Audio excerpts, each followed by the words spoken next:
संन्यासस्तु महाबाहो दुःखमाप्नुत अयोगत योगयुक्तो मुनिर्ब्रह्म अचिरेणाधिगच्छति योगयुक्तो विशुद्धात्मा विजितात्मा जितेन्द्रिय सर्वभूतात्मभूतात्मा कुर्वन्नपि न लिप्यते।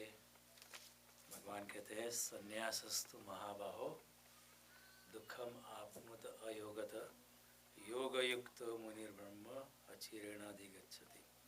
ये अर्जुन कर्मयोग के बिना संन्यास अर्थात कर्मयोग के बिना कर्म संन्यास मन इंद्रिय और शरीर द्वारा होने वाला संपूर्ण कर्मों में कर्तापन का त्याग प्राप्त होना बहुत कठिन है और भगवत स्वरूप को मनन करने वाला कर्मयोगी परब्रह्म परमात्मा को शीघ्र ही प्राप्त करता है। ये थोड़ा कठिन है समझना ये कृष्ण की बात। It's a very coded language here. भगवान ने कर्मयोग और कर्म संन्यास की बात बताई थी। कर्मयोग का मतलब है कि आप कर्म तो करते हैं लेकिन फल की आकांक्षा नहीं करते, उसका नाम है कर्मयोग। और कर्म संन्यास का नाम ये है कि आप कर्म तो जारी रखते हैं लेकिन कर्ता मैं नहीं हूँ, करने वाला मैं नहीं हूँ, ऐसा जब आप प्रगाढ़ स्वरूप से अपने प्राणों के प्राणों से ऐसा मानते हो तब कर्म संन्यास घटित होता है। लेकिन कई लोगों ने कर्म संन्यास का अर्थ ऐसा लगा दिया कि कर्म को ही छोड़ देना। कई लोगों ने कृष्ण की बात बड़ी स्मार्टनेस से कि ठीक है हमको कर्म नहीं करना है। भगवान भी कहते ऐसी बात नहीं है। भगवान कहते निरंतर कर्म करना है लेकिन मैं करता हूँ, करने वाला मैं हूँ, ये भावना से मुक्त होना है, ऐसा भगवान कहते। और जब ये भावना घटित होती है तो भगवान कहते आप कर्म संन्यास में प्रवेश करते हो। और भगवान अर्जुन को कहते हैं लेकिन तुम्हारे लिए Arjun, specifically for you, specifically for your type of people, compared with karma sannyas, karma yoga will be easier. Karma yoga will be easier because Arjun is a type A personality. उसका पूरा ट्रेनिंग, उसका पूरा प्रशिक्षण, उसके जो जन्मजात संस्कार है, क्षत्रिय कुल में वो पैदा हुआ है, रॉयल घराने में पैदा हुआ है। He cannot sit without any action. He will always do something. तो भगवान कहते हैं तुम्हारे लिए कर्मयोग आसान है, आप कर्मयोग में डूबो क्योंकि आपके लिए कर्म संन्यास जो है बहुत मुश्किल होगा। तो भगवान अर्जुन को कहते हैं कि आप निष्कामता से इस युद्ध में प्रवेश करो, युद्ध लड़ो, आपको ज़रूरी है। लेकिन मैं युद्ध का क्या फल होगा, शायद आप मर भी जाओ न भी मरो, आपको राज्य प्राप्त हो न भी हो, इसकी फिक्र मत करो। भगवान कहते सुख दुखे समय कृत्वा लाभा लाभो जया जयो ततो युद्धाय जीवस्व नैवम पापम वापस्यसि। सुख और दुख को समान करके, हानि और लाभ को समान करके, जय और पराजय को समान करके ये अर्जुन तू युद्ध लड़ेगा तो तुझे कोई भी पाप नहीं लगेगा, तुझे कोई भी कर्म का बंधन नहीं लगेगा। तो कि इस अर्जुन को भगवान कहते हैं कि तुम्हें इधर, हेलो उनको जरा कंट्रोल करो प्लीज़, सॉरी। तो भगवान कहते हैं कि आपको अपनी फ़र्ज निभानी है, आपको युद्ध के मैदान से जाना नहीं है और इस तरह लड़ोगे जैसे आपको एक फ़र्ज के, आप सिर्फ फ़र्ज निभा रहे हो। आपको क्या राज्य मिलेगा, क्या सुख मिलेगा, आप हार जाओगे, आप जिंदा रहोगे, आप मर जाओगे, don't worry about it, just do your part. तुम्हारा फ़र्ज बनता है कि आने वाली प्रजा को इस दुष्ट लोगों से आप उनका रक्षण करो। It is your prima facie duty as a kshatriya. तो भगवान का कहना है कि अर्जुन आप लड़ो लेकिन अर्जुन की भांति मत लड़ो, एक योगी की भांति लड़ो, एक बुद्ध की भांति लड़ो, एक महावीर की भांति लड़ो कि आपको कर्म के फल के प्रति कोई भी अपेक्षा नहीं है, कोई भी आसक्ति नहीं है। इस अपेक्षा से आप लड़ोगे तो आप कर्मयोग में प्रवेश हो जाओगे और जब कर्मयोग में प्रवेश आओगे तो आपको कर्म का बंधन लगेगा नहीं। आप कितने ही लोगों को मार दो, इस युद्ध में कितने ही सारे जहाँ को ख़त्म कर दो, लेकिन फिर भी आपको कर्म का बंधन या ये हिंसा, आपके लिए ये हिंसा नहीं है, आप करते रहो, कोई बात नहीं है, बट रिमेन अनटच्ड। पद्म पत्र एवं अम्बसा, जिस तरह पानी में कमल रहता है, पानी उसको टच भी नहीं कर पाता है, उसी तरह आप आकांक्षा, अपेक्षा, इच्छा, द्वेष, इन सभी से मुक्त होकर आप युद्ध के मैदान में अपना कर्तव्य निभाओ, तो वो आपका कर्मयोग घटित हो जाएगा। लेकिन दूसरा रास्ता भी है, उसका नाम है कर्म संन्यास। कर्म संन्यास का मतलब है, भगवान कहते हैं कई लोग ऐसे हैं उनके लिए कर्म संन्यास ठीक रहेगा। कर्म संन्यास का मतलब है कि उसमें भी कर्म तो करते रहना है। कर्म संन्यास का मतलब ये नहीं है कि कर्म का त्याग करना है। भगवान कहते हैं नहीं कश्चित क्षणम अपि जातु तिष्ठति अकर्मकृत कार्यते अवसक कर्म सर्व प्रकृतिर्जैर्गुणे। कार्य करते बिना आपका एक क्षण भी व्यतीत नहीं हो सकता। जैसे ही इंसान पैदा होता है, कोई भी भूत मात्र पैदा होता है, तो वो कर्म में प्रवृत्त हो ही जाता है, क्योंकि बैठे रहना भी एक कर्म है। आप बैठे रहो, कुछ भी ना करो, लेकिन सांस लेना भी एक कर्म है, क्योंकि सांस लेने में आपकी जीवेषणा समाविष्ट है, आपकी जीने की इच्छा समाविष्ट है। The involuntary medical actions take place within the body. Kidney काम करती रहती है, आप कुछ नहीं करते, बैठे, लेकिन किडनी काम करती रहती, हार्ट चलता रहता। भगवान कहते हैं ये भी आपके ही कर्म है, क्योंकि इनके बिना आप जी नहीं पाओगे। अब जी नहीं पाओगे तो फिर आपको अच्छा नहीं लगेगा, तो बोले वो अभी आपका कर्म है। तो कर्म के बिना तो एक भी कुछ भी हो नहीं सकता। नहीं कश्चित क्षणमपि जातु, एक क्षण भी कर्म के बिना व्यतीत नहीं होती। तो भगवान कहते हैं मैं भी निरंतर कर्म करते रहता हूँ, लेकिन मेरा कर्म करने का तरीका है, I am not attached to the fruits of my action, nor do I think that I am the doer of those acts. मैं करता नहीं हूँ। चातुर्वर्ण्य मया सृष्टम गुणकर्म विभाग स तस्य कर्तारपि मां विद्धि कर्तारम।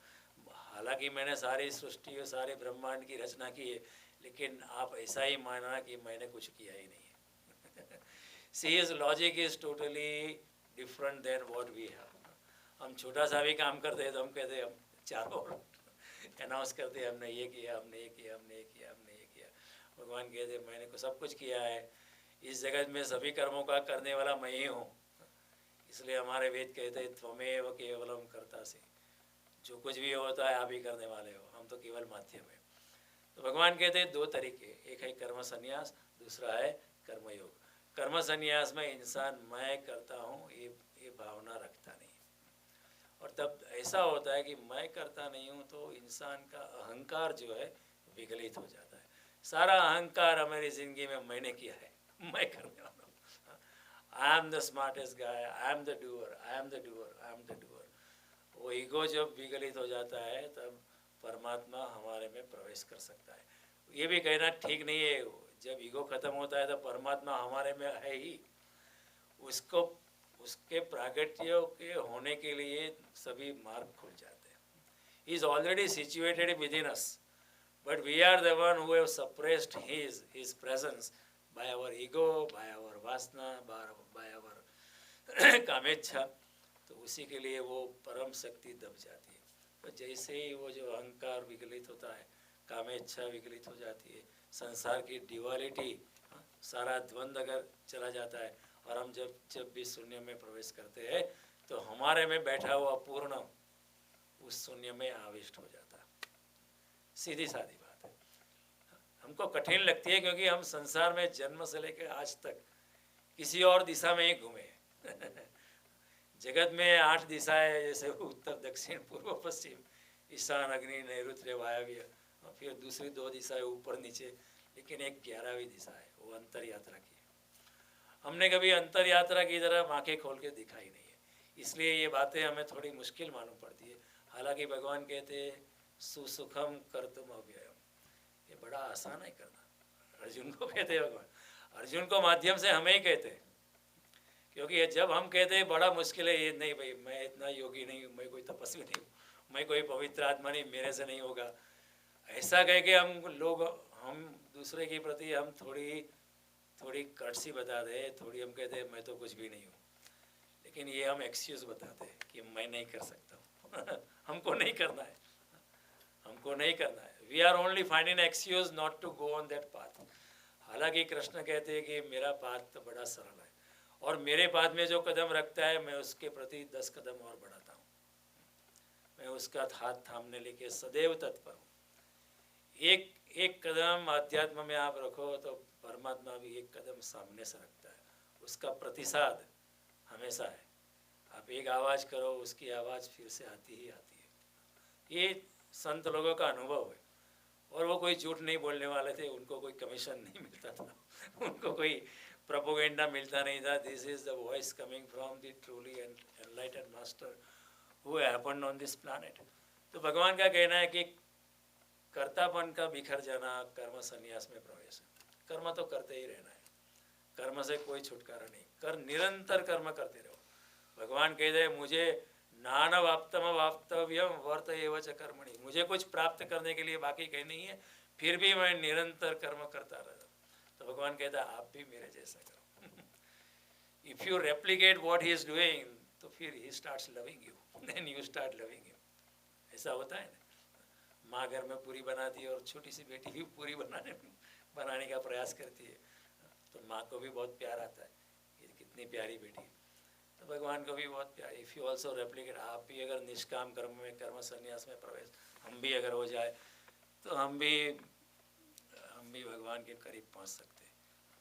भगवान कहते हैं कि ऐसे तो मुझे किसी के प्रति पक्षपात नहीं है, किसी के प्रति एक्स्ट्रा फेवर नहीं है, लेकिन यो भजन्ति तो माम भक्त्या मयि ते तेषु चाप्यहम्, जो मेरे साथ जुड़ा हुआ है उसमें मैं हूँ और वो मेरे में है जो मेरे साथ जुड़ा है, भगवान कहते हैं समोहम सर्वभूतेषु न मे द्वेष्यस्य न प्रिय ये भजन्ति तो माम भक्त्या मयि ते तेषु चाप्यहम्।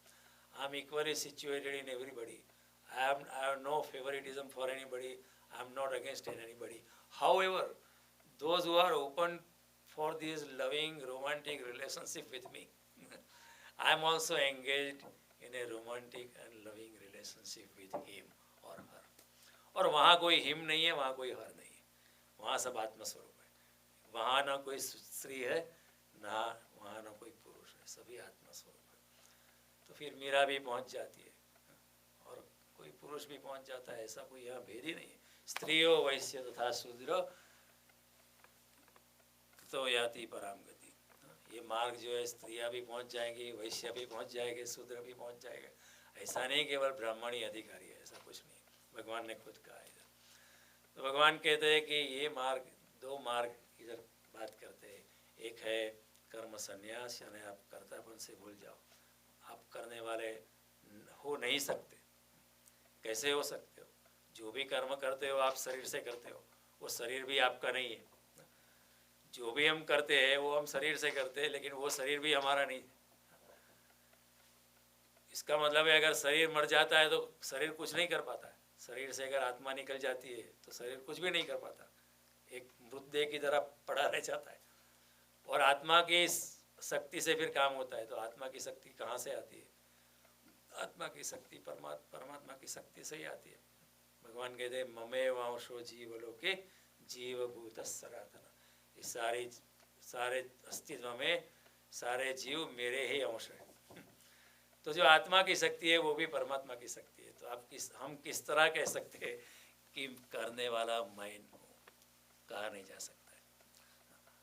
तो भगवान कहते कर्म के कर्तापन का आप त्याग करो, मैंने कुछ किया नहीं। जैसे कबीर कहते ज्यों की त्यों धर दी चदरिया, मैंने अपने कर्तापन का अहंकार अपनी चदरिया पे कोई भी दाग लगाया नहीं। जैसे भगवान ने चदरिया दी थी वैसे ही निर्मल मैंने वापस दे दी। उसी तरह हम भी ये हालत कर सकते हैं। मुश्किल लगता है क्योंकि हम इतने संसार में डूबे हैं। थोड़ा सा संसार से ऊपर उठे तो ये रास्ता साफ मालूम पड़ जाता। और फिर भगवान कहते हैं कि दूसरा रास्ता है कर्मयोग। कर्मयोग में थोड़ा सा फर्क है। In this two different techniques there are only the differences of the format. शरीर के फर्क है, आत्मा का कोई फर्क नहीं है। दोनों रास्तों से एक ही अवस्था में आप पहुँचते हैं। एकम सांख्यम च योगम च यह पश्यति स पश्यति। कर्मयोग और कर्म संन्यास एक ही परिणाम को लाता है, ऐसा जो देखता है वही यथार्थ देखता है। लेकिन यथार्थ देखने वाले बहुत कम होते हैं, क्योंकि हमारी दृष्टि जो है it is very much coloured with our own prejudices. हमारे शिक्षण, हमारा अपब्रिंगिंग, हमारे संस्कार सभी उसमें आ जाते हैं। हम वही देखते हैं जो हम देख पाते हैं, हम वही देखते हैं हम जो देखना चाहते हैं। We don't see the truth. That's why भगवान से यह पश्यति स पश्यति, जो देखता है वही देखता है। वो देखने की दृष्टि आ सकती है ध्यान से, भक्ति से, कर्मयोग से, भक्ति योग से, अनेक रास्तों की भगवान ने बात की। तो कर्मयोग में भगवान कहते हैं कि आप कर्म के फल के प्रति अपनी दृष्टि हटा दीजिए, और कर्म संन्यास में अपने कर्तापन से अपनी दृष्टि हटा दीजिए, आप वही मार्ग पे पहुंच जाएंगे। लेकिन अर्जुन को कहते हैं कि आपके लिए my dear Arjun, my dear friend, आपके लिए कर्मयोग अच्छा रहेगा, बिकॉज एवरीबडी इज डिफरेंट। किसी को ध्यान करना अच्छा लगेगा, किसी को कीर्तन करना अच्छा लगेगा, किसी को प्यार से गीता पढ़नी अच्छी लगेगी, कोई इंसान अलग होता है उसको जप माला घुमानी अच्छी लगेगी, कोई ऐसा इंसान होगा उसको कुछ और करना अच्छा लगेगा, ध्यान करना अच्छा लगेगा। सभी के लिए मार्ग अलग होते हैं, because everybody is a different type of personality. लेकिन अर्जुन की पर्सनालिटी को लक्ष्य में लेते हुए भगवान ने कहा आपके लिए कर्म संन्यास थोड़ा मुश्किल है, दुखम आपनु तो अयोगत, आपको थोड़ा कठिन पड़ेगा, मार्ग में बहुत बाधा आएगी, आप कर्मयोग में जाओ। तो भगवान कहते हैं पहले आप लड़ो, don't expect anything out of the war. ये धर्म युद्ध है, बस एक अपनी फर्ज निभानी है, इस तरह लड़ो। पहले आप कर्मयोग में प्रवृत्त हो जाओ। जब आप कर्मयोग में प्रवृत्त हो जाओगे तो युद्ध के बाद आपको कर्म संन्यास क्या है वो अपने आप पता चल जाएगा। क्योंकि जो कर्मयोग में प्रवृत्त हो जाता है, फल की अपेक्षा छोड़ देता है, वो धीरे धीरे अपने कर्तापन को भी भूल जाता है, और कर्म संन्यास में प्रवेश हो जाता है। और जो कर्म संन्यास में जाता है कर्तापन को भूल भूल के, मैं ही करने वाला नहीं हूँ ऐसा जो मानता है, तो फिर उसकी फल के ऊपर आकांक्षा भी चली जाती है। तो भगवान का ये कहना है कि आप कर्मयोग, कर्म संन्यास और कर्मयोग में आपके लिए जो है, और यू स्पेसिफिकली अर्जुन, कर्मयोग आपके लिए ठीक रहता। अगर अर्जुन कृष्ण के सामने अगर भगवान बुद्ध खड़े होते, instead of Arjun, imagine this, तो अर्जुन, भगवान ने कहा था ठीक है आप चले जाओ, क्योंकि आपके लिए कर्म संन्यास ठीक है। आप Buddha is a different kind of person. अगर कोई आइंस्टाइन खड़ा होता तो आपको कहा ठीक है आप चले जाओ, आपके लिए भाग जाना ठीक है। लेकिन अर्जुन के लिए भाग जाना ठीक नहीं है, क्योंकि उनका वो कर्मठ इंसान है, सतत कुछ ना कुछ करना चाहिए उसको। He is a man of action, he has been a man of action all his life. To run away from action would be very difficult. Even if he runs away, he will come back. कई लोग होते हैं ना, कुछ भी किए बिना बैठ नहीं सकते। इंडिया में मैंने कई लोग देखे प्रवचन सुन रहे तो घास उखाड़ रहे। उनको पता भी नहीं है कि वो घास उखाड़ रहे। कई लोग होते कारपेट बैठते, कारपेट के धागे निकाल रहे, उनको पता भी नहीं है, क्योंकि उनको कुछ ना कुछ करने के लिए। कई लोग बैठे हो तो पाँव हिल रहा है, उनको पता भी नहीं, कुछ न कुछ उनको करने के लिए। भगवान जानते हैं, तो आप कर्मयोग में प्रविष्ट हो जाओ। तो कर्मयोग में प्रविष्ट होने के बाद आपके पहले कर्मयोग से गुजरो, फिर आप कर्म संन्यास में अपने आप पहुंच जाएंगे। यही धर्म है। भगवान कहते हैं पहले दुख को झेलो, फिर जब सुख की घड़ी आए तो सुख को भी अपने आप छोड़ दो, सुख भी छूट जाएगा, दुख भी छूट जाएगा। सी दिस इज ब्यूटीफुल, ये धर्म है। देखो दुख से भाग जाना बड़ा नैसर्गिक है, लेकिन धार्मिक नहीं है। तो भगवान कहते हैं दुख से भागो मत, दुख को झेलो, तान तितिक्षक्ष भारत, जो भी दुख आग पड़ता उसको झेलो और उससे निकल जाओ, तो फिर आप एक शुद्ध सोने की तरह बाहर आओगे और आप फिर दुख से भी मुक्त हो जाओगे। और जब दुख से मुक्त हो जाओगे तो सुख से भी मुक्त हो जाओगे। तो न सुख न दुख, न हानि न लाभ, न जीवन न मरण, न स्त्री न पुरुष, न शीतलता न उष्णता, सभी द्वंद्वों से पार जो अपनी तुरीय अवस्था में ऊपर जाके बैठा है, वो बन जाता है योगी। योगी यानी वो परमात्मा के साथ जो जुड़ गया है, उसको नाम भगवान कहते हैं युक्त। युक्त यानी one who is aligned. Align यानी जो सभी सांसारिक, संसार क्या है, द्वंद होता है ना, यहाँ सुख है तो दुख है, स्त्री है तो पुरुष है, दिन है तो रात है. The entire material world is made up of all the polarities, and polarities keep on changing, and therefore संसार बदलता रहता है. Why there is ever changing thing? The only thing constant in this world is change. Why is it like this? Because the polarities keep on changing. जो ध्रुवीयता है वो बदलती रहती है, वो बदलती रहती है, हमेशा बदलती रहे. So nothing is constant, everything keeps on changing. Everything keeps on changing, तो कार्य कारण की श्रृंखला हमेशा चलती रहती है. Cause and effect, they keep on going. Cause becomes effect, effect becomes cause, cause effect again becomes cause, and things keep on going. The only thing constant is आत्मा और परमात्मा. अविकार्योयम, अदायोयम, अच्छेद्योयम, अक्लेद्योयम, नित्य सर्वगत स्थानो, अचलोयम सनातन. अचल है, सनातन है. आत्मा कभी उसमें विकार नहीं होता है. शरीर में विकार होते रहते हैं. बाल्यावस्था होती है, युवावस्था, टीनेजर होते हैं, कुमारावस्था होती है, पौंगड़ावस्था होती है, युवावस्था होती है, प्रौढ़ावस्था होती है, वृद्धावस्था होती है. इंसान पे शरीर बदलता रहता है लेकिन आत्मा बदलता नहीं. तथा देहांतर प्राप्ति धीरस्तत्र न मुह्यते. भगवान कहते हैं इस तरह देह में जो परिवर्तन होते रहते हैं, उसमें जो वाइज है, the wise doesn't lament about it. Come on in. So the one who is filled with wisdom, pull up a chair please. जो wise doesn't lament about it. तो भगवान ने दो रास्ते बताए, कर्म संन्यास और कर्म योग. And he said through both the ways you can go, you can continue further. And we had talked about this thing.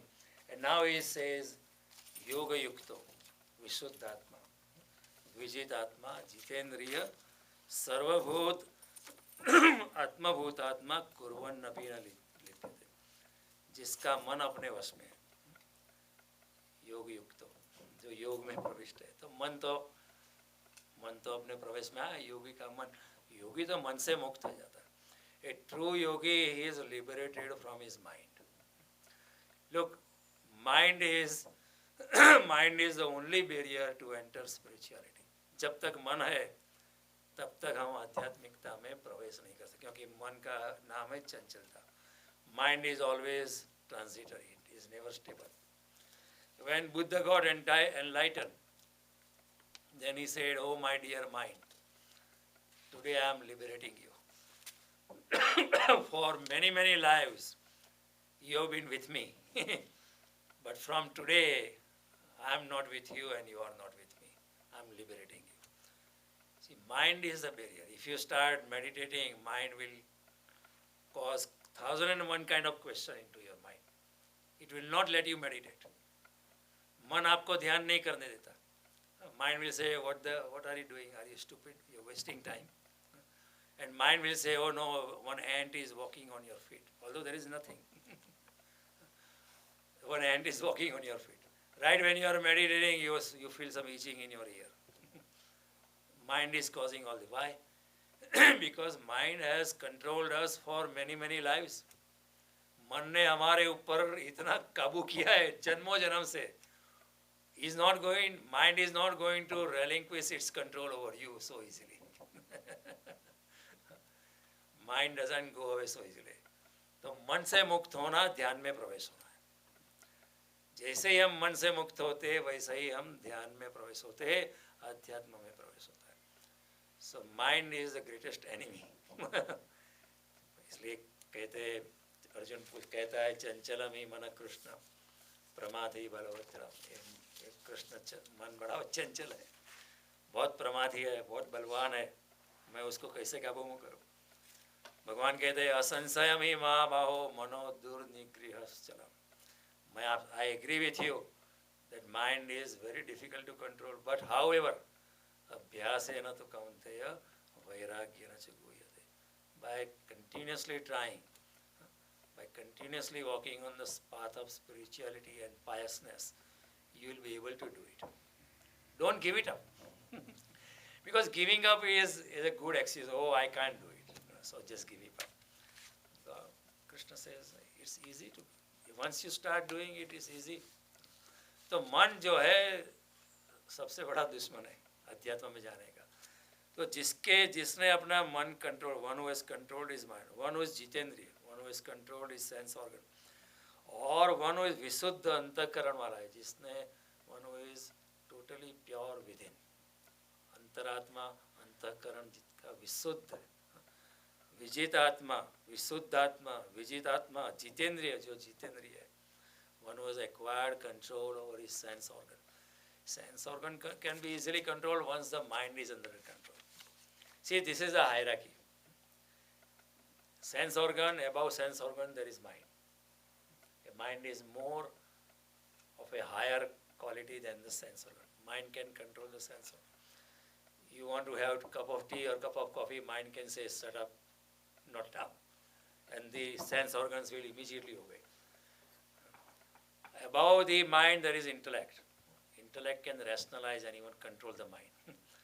Mind says, I want to do this. Intellect says, no, not now, maybe later. You can control mind with our intellect. And above intellect, there is within, आपका आत्मा है. The soul can control even the intellect. However, our soul is so much suppressed with the layers of all the maya, with the layers of all the hypocrisy, that our soul is at this time has no power over our intellect, over our mind, over our sense organ. So Krishna says, one, yoga yukto, visuddhatma, vijidatma, jitendriya, sarvabhut atma bhutatma. संपूर्ण प्राणियों का आत्मरूप परमात्मा ही जिसका आत्मा है, यानी परमात्मा ही जिसका आत्मा, जिसने अपनी आत्मा को परमात्मा से अलाइन कर दिया. One who has aligned his inner self with the supreme being, that is called Sarvabhut Atmabhut Atma. What a beautiful language. All these long things has been crystallized into one compound word, Sarvabhut Atmabhut Atma. कुर्वन्नपि न लिप्यते, वो कुछ भी करे उसको कोई कर्म का बंधन लगता नहीं. Whatever he does, he is not bound by the actions of his acts. उसको कर्म का बंधन नहीं लगता, उसके कोई भी पाप नहीं लगता है. These are very bold statements Krishna has made. He is talking of controlling the sense organ, या controlling your body. अपने शरीर को वश में करना है, लेकिन शरीर को वश में कौन करेगा? शरीर को, because we have identified ourselves with the body, then how can we control you? If somebody is asking my name, I say my name is Jaydev Jani, but what I actually mean is this body has a name, has a label called Jaydev Jani. I never mean by saying I am Jaydev Jani, I never mean that my inner self is Jaydev. I am always referring to my body. मेरा अपने शरीर से इतना तादाद में है कि मैं अपने आप को शरीर और इंद्रियों की जोड़ से अलावा और कुछ मानता ही नहीं. I am so much aligned, I am so much identified with my body that there is something beyond body has gone away out of my vision. I am suffering from that myopia. I have never visualized that there is something beyond my body which can control the body, something of a higher caliber, higher status, which can, ऐसी आत्मा जैसी कोई चीज़ है उसका हमने कभी अनुभव नहीं किया है. So Krishna says, you are identified so much with the body, how would you control your body? You cannot, because किसी भी चीज़ को कंट्रोल करने के लिए उसके आगे की चीज़ चाहिए. If you want to control anything, you want something superior than that particular thing. There is a classroom and there is a lot of noise the students are making, but the moment the teacher enters, so teacher doesn't say anything, he just enters. His presence becomes a catalytic agent. His presence becomes effective in controlling the students, and everybody becomes so quiet. घर में नौकर अपनी मनमानी करते, मालिक बाहर गया 10 दिन के लिए, नौकर मजे कर रहे. As soon as the master enters the house. All the servants who were sleeping on master sofa, they will all just come down and they will automatically be under. So the controlling element. People are driving on the highways. They are driving at 75, 80. All of a sudden see the police car. The police car is not even chasing you, but that the very presence of police car, everybody kind of slows down and going as if the most disciplined citizen. People, I don't know what happens. They also know that the cop cannot chase because he is working on one other car. But everybody, because to control something, you need something of a higher caliber. हमने कभी हमारी आत्मा की अनुभूति की नहीं, आत्मा की झलक नहीं पाई है, तो फिर शरीर को हम कैसे वश में करिएगा, इंद्रियों को कैसे वश में करिएगा? तो शरीर की नाव जो है संसार में हमारी बहती रहती है. The boat of my body is going, is floating around in the material world. लेकिन जिसने अपनी आत्मरूपी नाव नहीं खोजी, वो परमात्मा के सागर में प्रवेश नहीं कर सकता. One who has not sought his own boat of his own inner being cannot really enter, cannot start sailing into the ocean of the Supreme. समझ में आता है? जिसने अपने आत्मा की नाव नहीं खोजी है, वो परमात्मा के महासागर में प्रयाण नहीं कर सकता है. तो भगवान इसे कहते हैं योग युक्त विशुद्ध आत्मा, विजित आत्मा, जिसने अपने आत्मा की थोड़ी सी पहचान की. ज़्यादा पहचान तो हम नहीं कर सकते, लेकिन थोड़ी सी पहचान तो कर सकते हैं. We have not known our soul, but at least we should be able to gather some flashes, gather some indication, gather some blinks of the soul. And ऐसा कोई भी इंसान नहीं है. There is nobody on this planet who doesn't at times realize that there is something within which is beyond the material aspects of this life, which is beyond this material body. थोड़ा सा पता चलने ही जब चलने लगता है तो शरीर को वश में करना नहीं पड़ता, शरीर अपने आप वश में होने लगता है. आत्मा की थोड़ी भी पहचान होने लगे तो शरीर को वश में नहीं करना पड़ता है, शरीर अपने आप वश में होने लगता है. The moment you have a glimpse of your inner being, you do not have to actually control your body. The body automatically starts falling under the control of the inner self. The act of controlling means you are again your body is controlling. तो इस बात का recognition कि there is something like the soul, आत्मा है और आत्मा प्रगाढ़ है, that recognition leads you to control of the body. जब वश में होती है इंद्रिया, जिसको उसको अशरीर का पता चलता है. ये शरीर है, उसमें एक अशरीरी है जिसको हम body, that which is body has one bodiless thing within. ये शरीर में एक अशरीरी है जिसका हम आत्मा कहते हैं. तो अशरीरी का जब पता चलने लगता है तो क्या है कि अपने आप शरीर कंट्रोल में आ जाता है. जब हम आत्मा के प्रति जागृत हो जाते हैं तो शरीर, मन, बुद्धि, सब कुछ अपने कंट्रोल में आ जाता है. The moment we are awakened to our within our inner self, that very moment we are easily in command of our body, in command of our sense organ, in command of our mind, in command of our intellect, in command of whatever we are doing. Because that sound that is coming from within, that wisdom that is coming from within prevails over everything else. लेकिन हमने कभी प्रयास नहीं किया. We have never tried. We are so much running into the mechanical way of our life. सुबह उठ जाते हैं अलार्म की घड़ी बजने से, पूरा दिन भागते रहते. रात को जब सोते हैं तो सोचते भी नहीं कि आज क्या किया, was it worth? We just lost a day. और रात को सोते वक्त भी कई बार हम इतने गुस्से में होते हैं कि परमात्मा को स्मरण ही नहीं होता है. परमात्मा का स्मरण अगर रात को नहीं होता है, if you cannot think of the Supreme at the time of sleeping, you cannot think of him when you wake up. Have you observed the last thought of the day before you go to sleep becomes the first thought of when you begin with the day.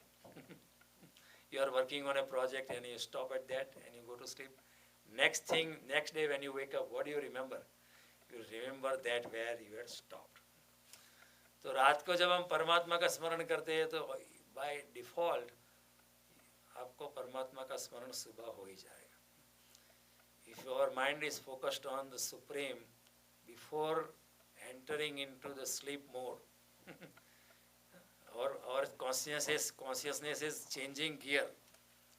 When we enter sleep, our consciousness is changing gear. It is going into a sleep mode. And that's a very powerful tool for entering our thing. If you are God oriented, if your mind is engaged in the Supreme at the time of sleep, it remains with you throughout the sleep. अगर परमात्मा का हम स्मरण करते हैं रात को सोने से पहले, तो परमात्मा हमारे स्वप्न में, हमारे इनर कॉन्शियस में, हमारे सबकॉन्शियस माइंड में, हमारे अचेतन मन में सुबह जागने तक खड़ा रहता है. करके देखो. Before sleeping don't watch TV. Before sleeping don't corrupt your mind with all this garbage. All this garbage has only a time dimension. What is happening today, whether Obama is going, Donald Trump will come, or Hillary will come, all this has a time dimension. After 5 years, it has no value. Some years ago, there was Tiananmen Square, and in 89, there was a Chinese revolution, and every news was reporting what happened. They were running over this, and then there is one journalist, and the journalist is asking, the TV host is asking, what are you seeing out of your window in China? What do you see in China? What has its relevance now? Nothing. What happened in 89? Oh, it has no relevance now. What is timeless is this, Bhagavad Gita. What is timeless is Srimad Bhagavad. What is timeless is Shiv Puran. What is timeless is Vignan Bhairav Tantra. These are timeless things. Things may change, things may happen, time will go. Footprints on the sands of time, there's nothing more than that. Footprints on the sands of time, somebody else would walk over your footprints and it will be wiped out. Nothing is temporary, everything is transitory, it will be wiped. The only thing permanent is the self within and the Supreme. And Supreme is nothing but Paramatma is Gnan Swarup. तो ज्ञान भी सनातन है. सत्य जो है, सत्य हमेशा है. Truth never goes away. Even if the entire universe is destroyed, even if the earth is destroyed, truth is not destroyed. Even when earth is destroyed, it is not destroyed, it is only transformed. The material earth may become gaseous substance. The gaseous stuff may become liquid stuff. It's not really destroyed. Matter can never be destroyed. लोग कहते हैं प्रलय होगा तो क्या होगा? कुछ नहीं होगा. इधर से जो बैटरी चल रही है, वो बैटरी थोड़ी डम हो जाएगी, will die in a moment. हमको पता भी नहीं चलेगा हम मर गए. At the time of destruction, we will not even know that we are dying. It happens so fast. You will not even know, will not even recognize कि हो गया. It doesn't matter. It really doesn't matter. तो भगवान का कहना है कि थोड़ा सा जागो. Awaken yourself. Be conscious of your own consciousness. अपनी चेतना के प्रति थोड़ा चेतनवान हो जाओ. भगवान का ये सारी गीता में ये संदेश है. क्यों इतने अंधे होकर भाग रहे हो? कि क्यों इतने मूर्छित होकर जी रहे हो? कि क्यों इतने सोए हो? Why are you so asleep? The enlightened master George Gurdjieff made a statement that the whole world is asleep. And Ouspensky was a very brilliant mathematician who invented the principles of Nova Tertium Magna. He asked him, how do you say we are all asleep? We are awake. He said, although you are awake, you are all still asleep. पूरा जगत सोया है. कृष्ण भी यही कहते हैं, या निशा सर्वभूतानां तस्याम जागृति संयमी यस्याम जागृति भूतानि सा निशा पश्यतो मुनि. The entire world is asleep. Even when they are actually awake, they are actually asleep. And only a yogi is awake, while all other people are asleep. Even Lakshmanji says in Ramayana, Moha Nisha Sab Sovanahara. In this world of Maya, everybody is asleep. देख है स्वप्न अनेक प्रकारा. They are dreaming of all kind of material pleasures, material benefit, material gain. देख स्वप्न अनेक प्रकारा, यह जग जामिनी जाग ही जोगी. इस जगत की जमावट में एक योगी जागता है. In this mad world, in this crazy world, only yogi is wise and he is awake. One who is aligned with me, yoga yukto. The first word in this talk. One who is aligned with me is the one who is awake. Other people are fast asleep. यह जगह जामिनी जाग ही जोगी, परमार्थी प्रपंच योगी. How is that yogi? Paramarthi. His only goal is the divine. Paramarth. Paramarth यानी, I have the objective of making $10 million or extending, becoming a director in a company or building a big palatial house. These are my goal. लेकिन वो परमार्थ नहीं है. एक चिड़िया भी अपना घोंसला बनाती है. तो मेरा एक मकान बना एक घोंसला का जैसा ही है, मैं मर जाऊंगा तो खुद सब कुछ खत्म हो जाएगा और 100 साल के बाद वो रहेगा भी नहीं. एक घोंसला ही है, कितना भी बड़ा पैलेस बनाओ. Even if I build a palace, it is nothing but a little nest. In terms of times, it will vanish. Cities and thrones and powers stand in the time's eye. As long as flowers that daily die. फूल सुबह खिलता है, शाम को मुरझा जाता है. Roman Empire came, it's gone. British Empire came, it's gone. Today it's America, supreme power. It may be gone tomorrow. Nothing is permanent except the inner being. Except परमात्मा और आत्मा के सिवा यहाँ कुछ भी परमानेंट नहीं है. तो भगवान कहता है योग युक्तो. Only योग युक्तो is awake. जान ही तभी जीव जग जागा. लक्ष्मण जी कहते हैं जीव को तभी जागा हुआ मानना चाहिए. जान ही जब तब ही जीव जग जागा, जब सब विषय विलास विरागा. जब सभी विलास और कामनाओं से जब विरक्त हो जाता है, तभी उसको जागना समझना चाहिए. तब तक सब लोग सोए. See, statement is very important. Unless otherwise you are unattached to all the mayas and kamna, you are asleep. जान ही तब ही जीव जग जागा, जब सब विषय विलास विगारा. हो ही विवेक. Only then you have that vivek. Vivek यानी only then you have that realization. Only when you are gotten up from the material world, then only you have the real. Hoi viveka moha brahma bhaga. Then all these, the entire network of Maya fumbles down to foundation and you suddenly wake up. माया चली जाती है, माया का अंधकार चला जाता है और योगी जाग जाता है. The yogi awakens all of a sudden because all these Maya, all these attachments, all the worldly things, he can see beyond. He can see beyond time. He can see beyond the barriers of space, time and the other material things. जब योगी जागने से भी जाग जाता है. 3 अवस्था है. एक स्वप्न अवस्था है, तो उसमें भी हम सोए हैं, स्वप्न देखते हैं, लेकिन स्वप्न में स्वप्न सच्चा ही लगता है.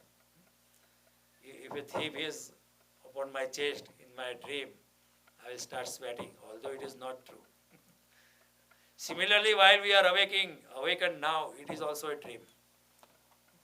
So Shankaracharya says, Brahma Satya Jagan Mithya. Everything is illusive. Even when we are awake, we are actually dreaming. We are still in an illusion. Only when we are awakened beyond the awakenedness. जब हम जागने से जागते हैं, यानी कि जब हम समाधि में प्रवेश करते हैं, तभी हम सच्चे हैं. And when you reach that samadhi, then you will feel that, oh yeah, when I was awakened in physical world, that actually I was asleep. See, तो संसार को कहते हैं, तो भगवान कहते हैं कि लक्ष्मण जी कहते हैं होई विवेक मोह भ्रमगा जब सब विषय विलास विरागा. और भगवान लक्ष्मण कहते हैं तव रघुपति चरण अनुरागा. Only then you will have love for the lotus feet of Lord Ram. जब आप जागते हो, when you are awakened, then only you will have some kind of bhakti for the lotus feet of Bhagwan Ram or Shiva or Krishna or whatever you want to call. These are only labels, So don't be worried about labels. If you like Rama, be a devotee of Rama. If you like Shiva, there is no problem. These are only labels of the same supreme being. कोई फर्क नहीं है। लड़ने वाले जो है ना, भगवान कहते वो मूर्ख है। सांख्य योग पृथक बाला, जो मूर्ख लोग हैं वो उसमें भेद देखते हैं, लेकिन जो ज्ञानी है वो भेद नहीं देखता है। There is no difference. तो भगवान का कहना है कि जब तक आप अशरीर को नहीं जानते हो, जब तक आप शरीर से श्रेष्ठतर को नहीं खोजते हो, तो निकृष्ट जो है अपने आप पावरफुल हो जाता है। लेकिन जब हम जाग जाते हैं, जब आत्मा की ऊर्जा हमें प्रगाढ़ होने लगती है, जब हम आत्मा को बल देते हैं, तो क्या होता है कि अनेक रास्तों से उसकी शक्ति जो है प्रबल वेग से प्रवाहित होती है, और वो शक्ति से हम अपने मन, बुद्धि, शरीर, इंद्रियों को कंट्रोल कर पाते हैं। और जब ऐसा होता है, भगवान कहते हैं कि सर्वभूत आत्मभूत आत्मा, जो सभी प्राणियों में जो परमात्मा स्थित है, उसकी वो अनुभूति करने लगता है। So he is telling us the ultimate, that once you have that experience, you will be able to experience the supreme, which is situated in every living and non-living thing, and you will be able to align yourself to that which is all pervasive, to that which is omnipresent, omniscient and omnipotent. Sarvabhut Atma Bhutatma. See, this is very stated in a very crystallized way. तो भगवान का कहना है कि शरीर जब, लेकिन कई लोग ऐसे हैं ने, हमने many people have misunderstood this statement. When he says control your sense organ or control your body, people are using their body to fight their own body. See, even in India, many people have misunderstood this. जब कृष्ण कहते हैं कि शरीर को काबू में रखो, इंद्रियों को काबू में रखो, अपने शरीर के माध्यम से इंद्रियों के साथ लड़ने लगते हैं। They start controlling their body with the help of their own body. So some people start fasting, long fast. Krishna is not in favor of it. He said, don't torture your body. Because you can control your body by torturing your body, but that is not a control. See, if you don't eat for 5 days, your body is so weak, your mind will never feel like going into sex. Because engaging into sex is nothing but the product of some extra energy in your body. काम वासना तभी घटित होती है जब आपके शरीर में कुछ एक्स्ट्रा एनर्जी है, much more than the normal things you have to carry on. तो शरीर के साथ लड़ने से शरीर को कंट्रोल नहीं करना है.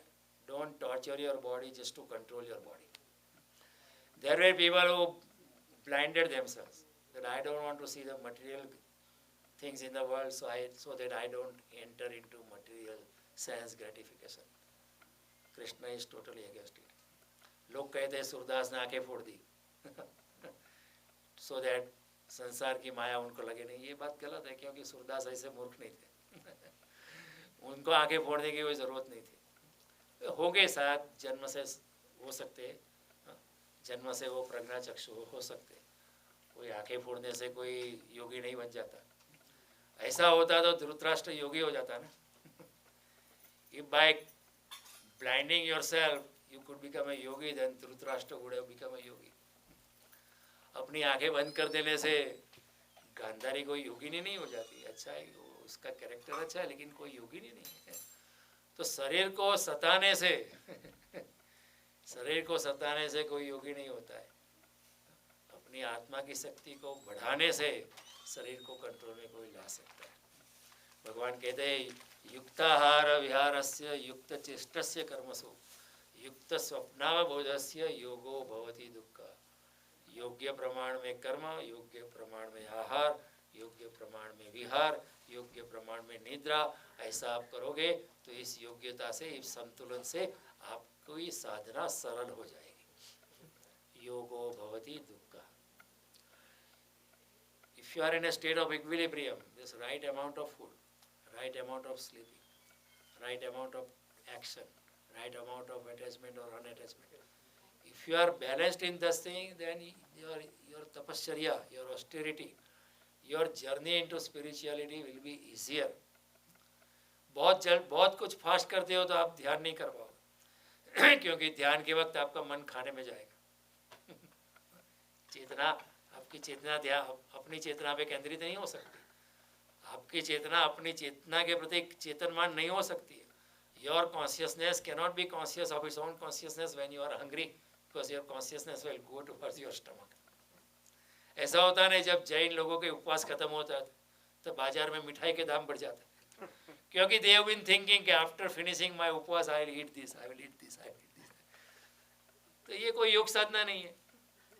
मुसलमान रोज़ा रखते हैं, रोजे के बाद बाजार में सब मीट का भाव बढ़ जाता है। क्यों?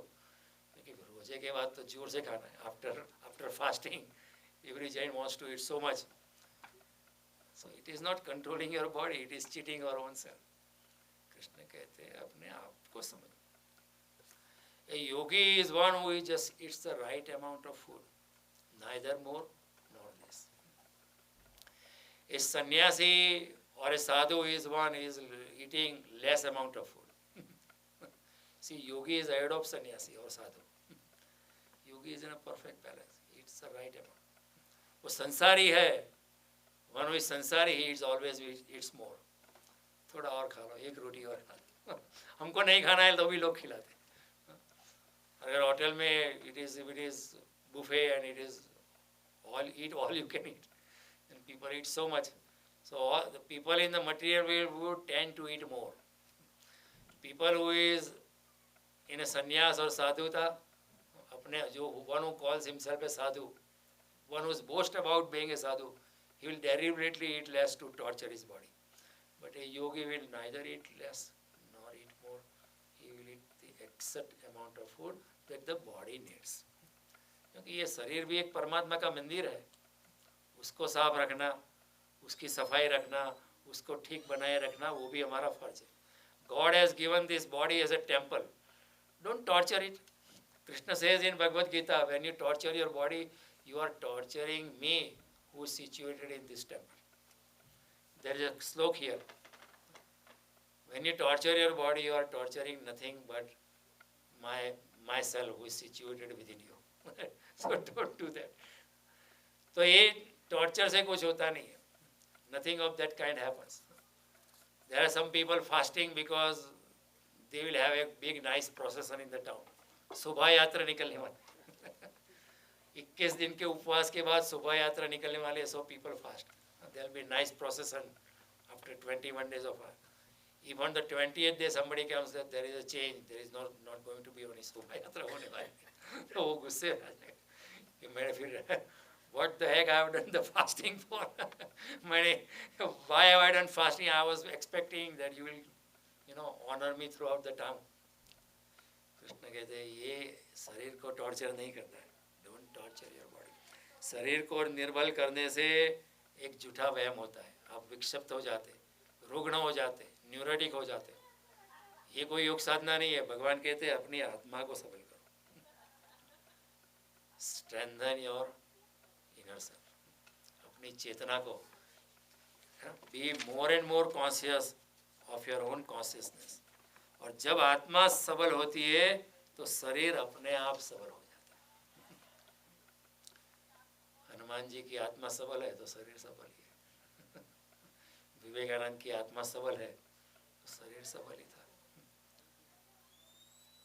जब आत्मा सबल होती है तो शरीर, when your consciousness is powerful, the body is also powerful, because the energy of the consciousness reflects through every pore of our body.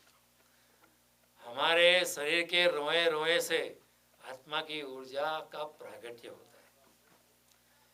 इसलिए कोई संत को देखो, मुनि को देखो, ऋषि को देखो, look at any yogi, muni, rishi, you will never see any boredom or dullness on their face. They look so bright all the time. Although they may not be eating such nice food as we are, but they always look happy, enlightened, always energetic. क्योंकि उन्होंने अपने आत्मा की ऊर्जा को पा लिया है. तो भगवान का कहना है कि आत्महिंसा जो है तपश्चर्या नहीं है. आत्महिंसा मत करो. आत्महिंसा जो अपने शरीर पर अहिंसक नहीं है वो किसी और पे अहिंसक नहीं हो सकता है. लेकिन जो अपने साथ हिंसा करता है वो किसी और के साथ हिंसा कर सकता है क्योंकि वो भी हिंसा की वृत्ति है. to torture your body, your own body, no, police will not come and arrest you. If I torture you, police will come and arrest you. There are laws. But if I torture myself, the law cannot do anything. But whether the arrow of violence is suited toward other people or I am shooting that arrow towards own self, it doesn't matter. It is violence. It is violence. You are violating the sanctity of your own self. तो आत्महिंसा भी नहीं करनी है. लेकिन हमारे भारतवर्ष में भी लोग समझे नहीं कृष्ण की बात. In medieval era, even in Christianity, people tortured them. They blinded themselves. They even mutilated their sexual organs, just a way of torturing. More you torture, more you are aligned with the God. That's what they used to think. There are many people who torture themselves. They cut their body parts also. Male, female, both. You can't reach God that way. You will become neurotic. You may be misdirected. Remain what you are. This body has been bequeathed as a beautiful gift. Every human body is so beautiful. God has gifted you. ये इंद्रिया हमको भगवान ने दी, उसको काटना नहीं है. इसी इंद्रियों के मार्ग से हम अस्तित्व के साथ जुड़ सकते हैं और अस्तित्व में रहे हुए परमात्मा के साथ जुड़ सकते हैं. Through the sense organs we can experience the existence. I can hear the sound, I can taste things, I can smell things, but behind that smell there is a divinity. Behind that tasting there is divinity. Therefore our Upanishad said Annam Brahma. There is Brahma within the food also. Annam Brahma Raso Vaisa. All the रस का आप जो उपभोग करते हो जीवा से कि ये ऑरेंज जूस कितना अच्छा है, पाइनएप्पल जूस कितना अच्छा है, ये मैंगो पल्प जो रस है, whatever you are tasting, वो भी परमात्मा का ही स्वरूप है. If everything is God-like, then even whatever you are eating is also अन्नम ब्रह्म, वो भी ब्रह्म स्वरूप है. ये दृष्टि है उपनिषद के ऋषि. वो नहीं कहते कि आप खाना बंद करो. इसलिए जो योगी कहेगा वो कहेगा कि अन्न का अनादर मत करो. Don't hate food. By eating food you are not becoming a yogi. Remain in the equilibrium. Don't do too many fast. अब महावीर स्वामी ने उपवास किए, लेकिन उपवास किए नहीं, उपवास हो गए. He was so much connected with his inner self that he forgot about his body. And then he forgot about even eating. Forgot even about putting clothes in his body. ऐसा नहीं कि वो जानबूझकर ऐसे निर्वस्त्र घूमते थे. They became so much indifferent to their body because they were so much into their own inner self. वो अपनी आत्मा में इतने प्रवृत्त थे कि अपने शरीर का ख्याल ही भूल गए. तो खाना पीना अपने आप छूट गया. तो उपवास अपने आप हो गया. उपवास करना नहीं पड़ता. जो उपवास अपने आप होता है वही उपवास सार्थक है. समझे? श्रीमद् भागवत में कहानी आती है, कपिल देव ने अपनी माता को आत्मा का धर्म का उपदेश किया. Kapil Dev preached his mother. Now look, his son is preaching a mother. Because mother knew that my son is an enlightened being. So mother is asking, please let me also follow your path and show me how to walk on that path. So the son explained many things. Kapil Dev explained to his mother, Mata Devuti, so many beautiful things. It is called Sankhya Yoga. Second chapter of Bhagavad Gita is Sankhya Yoga. Whatever Kapil Dev said in Srimad Bhagavad to his mother Mata Devuti is also called Sankhya Yoga. So after the son went away to the forest, he disappeared because he didn't want to remain in the material world. So mother followed his path and started meditating. While meditating, she forgot about her body. Even as a woman, she could not take care of her body. She didn't know where her clothes are. The clothes became so torn away. And layers of dust started gathering on her body. Layers of dust. She totally forgot about her body. She forgot about eating. This happens naturally. When it happens naturally, it is okay. But when you force yourself, then it is something not in a yogic way. I'm fasting today, but I'm thinking tomorrow I'm going to Chetiran and having a nice, or going to palace restaurant. I'm going to have a nice feast. No, that is not fast. That's not it. So भगवान कहते हैं don't torture yourself. और फिर भगवान कहते हैं कि आत्मा सबल कैसे होगी? How would you? The next question is, how would your inner self become stronger? How would your inner self find its own self? आपकी आत्मा किस तरह प्रज्वलित हो जाएगी? तो भगवान कहते हैं जिसका अंतःकरण शुद्ध हो गया है. One who has a very clean and purified mind. Purified inner self means your inner self will become very powerful naturally. जिसका अंतःकरण शुद्ध हो गया है उसकी आत्मा जो है प्रबल हो जाती है. वही बात कपिल देव ने माता देवहूति को बोली. The crux of his preaching was जिसका अंतःकरण शुद्ध हो गया है उसको परमात्मा को प्राप्त कर देता है. One who has a very clean mind, very clean, transparent inner self, he by default he aligns with the Supreme. One who is not entangled in all kinds of material tricks, scheming, contriving. इसको मारना है, उसको मारना है, ये कमा लेना है, उसके साथ से निकाल देना है. One who is away from, one who is naturally so pure and pious. Krishna says, I am with him right away. भगवान राम कहते हैं इस रामायण में निर्मल मन जन सो मोहे पावा, मोहे छल छिद्र कपट नहीं पावा. जिसका मन निर्मल है वही मुझे पा सकता है. See the statement, निर्मल मन जन सो मोहे पावा. One who is a clean-minded, one who is a pious mind, only he or only she will attain me. मोहे छल छिद्र कपट नहीं भावा. ये सब छल छिद्र संसार की सारी प्ले जो है, I am not subscribing to it. All these worldly games and play of the material world, I am totally away from him. So said Lord Rama. And Tulsidas has noted this clearly. This comes in Ramayana, in Sundarkand. When Vibhishan comes to see Lord Rama, the Ram's advisors are saying he is the brother of the enemy, so be careful. And Ram said, but he has a very pure heart, and therefore I like him. जब विभीषण आ रहे थे तब राम जी ने कहा कि आप चाहे उसको दुश्मन माने, लेकिन मैं जानता हूँ उनका हृदय बड़ा शुद्ध है, इसलिए वो मेरा परम भक्त है. तो भगवान ने आते ही उनको गले लगा दिया. सभी लोगों को आश्चर्य हुआ. सभी वानर, all the people in the army, all the vanars, all the जो भी in his Lord Ram's army, they were surprised that he hugged the enemy's brother and he made him his principal advisor. Because he is a clean heart.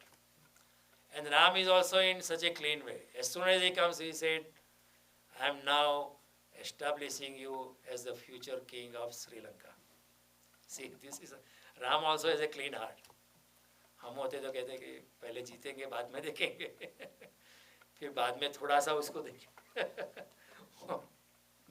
Call me, I will think about it. Lord Ram immediately said that we are going to win, and once we win, the entire kingdom is yours. It's not, although we will win, but the kingdom will be yours.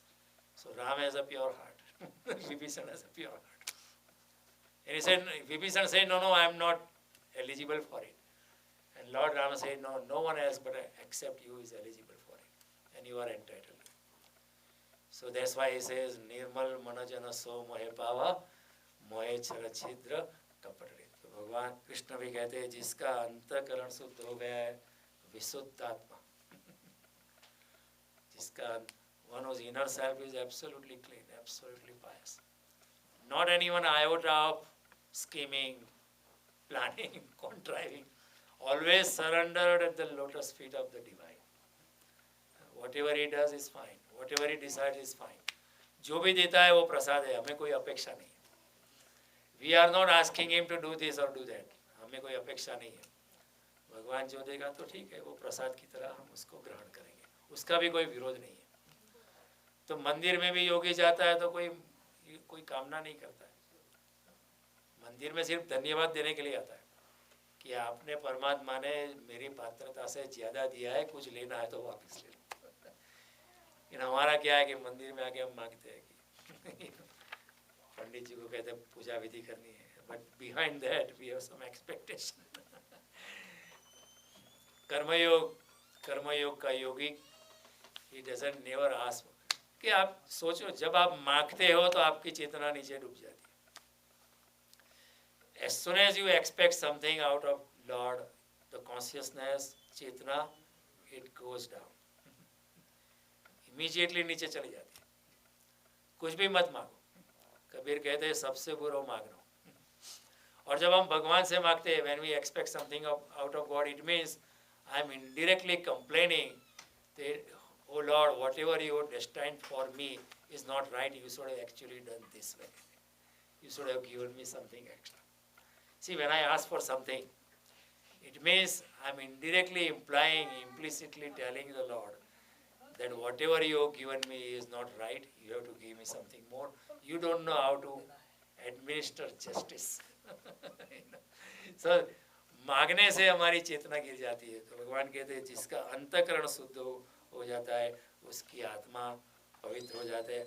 आत्मा की निर्मलता अशुद्धि से आप देखोगे, अपने आप देखोगे, जिस दिन हमारा मन शुद्ध होता है आत्मा भी निर्मल हो जाता है। It is our own experience, you know. जिस दिन हमारा मन शुद्ध होता है आत्मा प्रबल हो जाती है। तो आत्मा के जगत में, आध्यात्मिक जगत में पवित्रता सबलता है। इसलिए हमारे योगियों ने, मुनियों ने पवित्रता पर ज़्यादा स्ट्रेस दिया था। There was more stress on the piousness rather than cleanliness. Cleanliness is good, because cleanliness is next to godliness. But cleanliness is not enough, it is just one of the minor steps. The real piousness, हमारी आत्मा की पवित्रता is more important than any other thing. तो हमारे सनातन धर्म में हमारे योगियों ने, मुनियों ने, संतों ने पवित्रता पर बहुत जोर दिया। All our sages, all our Rishi मुनीस, all our enlightened masters stressed on the holiness, the piousness of the inner self. Once the inner self is absolutely pious, now you will be very strong. Outer also. तो भगवान कहता है आत्मा की सबलता कैसे होगी? आत्मा की सबलता होगी अंतःकरण की शुद्धि से, अंतःकरण की शुद्धि से। तो इसलिए मनसा वाचा कर्मणा, विनोबा भावे कहते थे, हमारा उपनिषद भी कहते मन से, वाणी से और कर्म से हमारे विचार, हमारा करना, होना बिल्कुल पवित्रता से भर जाए। आनो भद्र कृणवतो विश्वमारे। Let noble thoughts come to us from all over the universe, from everywhere and from nowhere. Let it come to us, let it cleanse my inner self. जब आत्मा की निर्मलता हो जाती है, तो जब अंतःकरण शुद्ध हो जाता है, तब आत्मा भी पवित्र हो जाता है। अब महात्मा गांधी की ऑटोबायोग्राफी पढ़ो, महात्मा जी ने लिखा है विचार मात्र विकार है। आपके विचार से ही विकार होता है। Your thought, the kind of thinking you are doing, it leads you into the material world. विकार यानी मटेरियल, विकार यानी transition, changes, and changes means material world, संसार। विचार मात्र विकार है। आप उनकी bio experiments with truth he wrote, Satyana Prayogo यानी हमारी आत्मकथा। And he was honest. Mahatma titled his books the experiments with truth. He didn't say I have gotten the truth. See, there is a difference. उन्होंने नहीं कहा कि मैंने सत्य को पा लिया है। He said I am experimenting with the truth. I am still a little boy. Mahatma Gandhi said this. I am still a little boy experimenting with the truth, because he had not reached the enlightenment until the end. He was a very divine person, but had not an enlightened being. So he said, I am experimenting with the truth. He didn't say, I have attained the truth. Here is the truth. No, he didn't say. I am experimenting. Satya ke prayog. So, अंतःकरण की शुद्धि जो है, it is very important, as per Krishna. So we have done about half of this sloka today. In course of about 1.25 hours. When we meet next time, we will continue with the second half. He says, Yoga Yukto Vishuddhatma, Vijidatma Jitendriya, Sarvabhut Atma Bhutatma, Kurvan Napi na Lipyate. वो योगी कुछ भी करता है उसको पाप नहीं लगता है. Whatever he does, nothing attaches to him. He incurs no sin because he is pure. His being is pure. His inner self is very powerful. And he is always aligned with me. तो आपने इतनी ध्यान से सुना. मैं आपसे अनुग्रहित हूँ. वो जरा बटन बंद कर दें. अगले मंगलवार को मिलेंगे.